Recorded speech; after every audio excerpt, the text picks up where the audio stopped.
Let's make a show. Let's go. I've always loved taking something pretty ordinary and elevating it. Surprising people with moments that let them know I was really thinking of them. What? This is probably one of the most glamorous moments of my life. It's magic. I'm going to share some little tips and tricks. I see what color I gravitate to, and everything goes from there. And how you incorporate these practices every day. That's what you want. You want that shape and texture. Come on. This is about connecting with friends. I love that we're doing this together for the first time. Making new friends. Welcome to Harry and Meghan TV, where we dive deep into the stories shaping the narrative around Harry and Meghan. Today, we unpack a fascinating New York Times piece on Duchess Meghan's latest move, a domestic goddess, Rebrand. Is this a calculated masterstroke or simply a reflection of her evolving lifestyle?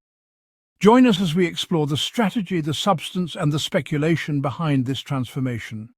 Is Meghan redefining modern royalty, or is there more to the story? Stay tuned for an engaging discussion on this smart and surprising shift. Since the Duchess of Sussex's With Love, Meghan trailer dropped, there has been a lot of rage and mockery from the usual suspects. I think even some of Meghan's supporters feed on the drama of arguing with or about her most hateful critics, but I've always tried to balance gossip clapback with not wanting to amplify the cruelest and stupidest narratives out there. Basically, people should be wary of the back-and-forth outrage machine. In many ways, Meghan has already overwhelmingly won. Act like you support the victorious. What I find most interesting about the current outrage cycle is how bored her critics are with always forcing themselves to hate every single thing Meghan does and says. With Love, Meghan is just a show about cooking and entertaining. Why all the drama? Which is sort of the point of this latest column in the New York Times. Martha Nigella, Meghan Markle. It was written by Louis Staples, who is based in London and writes often on the royal family, social media and pop culture. Note, this was written and published before WLM's release date was pushed back to March. Some highlights. The WLM trailer, the nearly 2-minute ad, set to the hopeful tones of Do You Believe in Magic by the Lovin' Spoonful, which rolled out to much fanfare this month, casts Meghan as something of a domestic goddess. We see her wearing an apron and carrying artfully presented baskets of intimidatingly fresh-looking vegetables, creating colourful floral arrangements and even harvesting her own honey.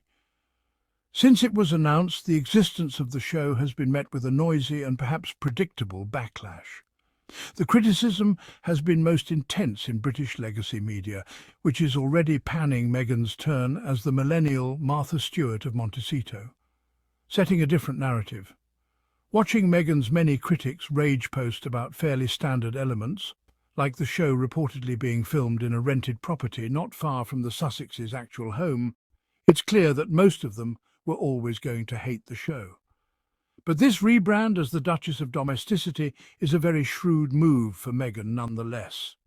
The show's concept appears to combine the fantasy of Meghan as a princess in exile while reactivating parts of her pre-royal public persona when she ran her own lifestyle website, The Tig. With so many eyes on Meghan, she might finally be allowed to change and, more crucially, sell a different narrative about herself. After years of Meghan and her husband, Prince Harry, pleading for privacy while also seeking publicity, she will now participate in the attention economy in a more clear-cut, direct way. The problem with the Sussexes' royal tell-alls, since their relationship began in 2016, the story of the Sussexes has been defined by feuds.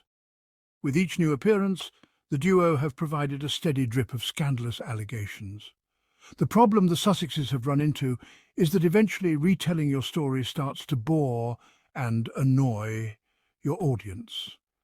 Even those who had sympathy for them and believed they had been badly mistreated began to tire of the couple monetizing their victimhood.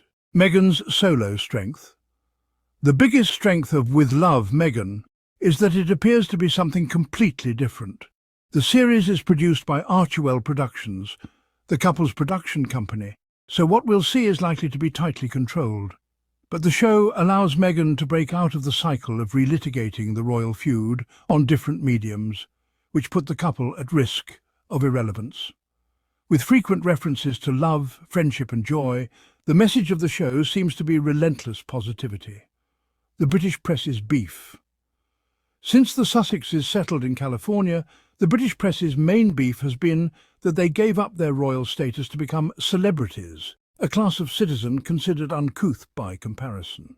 What's often overlooked in the case of the British press versus Meghan is an underlying snobbery and distrust over the fact that she's American. In recent years, Prince Harry has drawn parallels between the treatment of his wife and his mother, Princess Diana, whose tragic death was a result of being hounded by the tabloids. The British press, however, have more closely aligned Meghan with another woman who married into the family, Wallis Simpson, the American socialite who married Edward, the Duke of Windsor, after he abdicated the throne to be with her, causing a crisis that jeopardized the monarchy itself. Like Simpson, Meghan has been portrayed as a grifter who is both disrespectful to the royal institution and determined to profit from her association with it. The runaway princess narrative. To understand the show's chances for success, consider that Meghan has not one public persona, but two.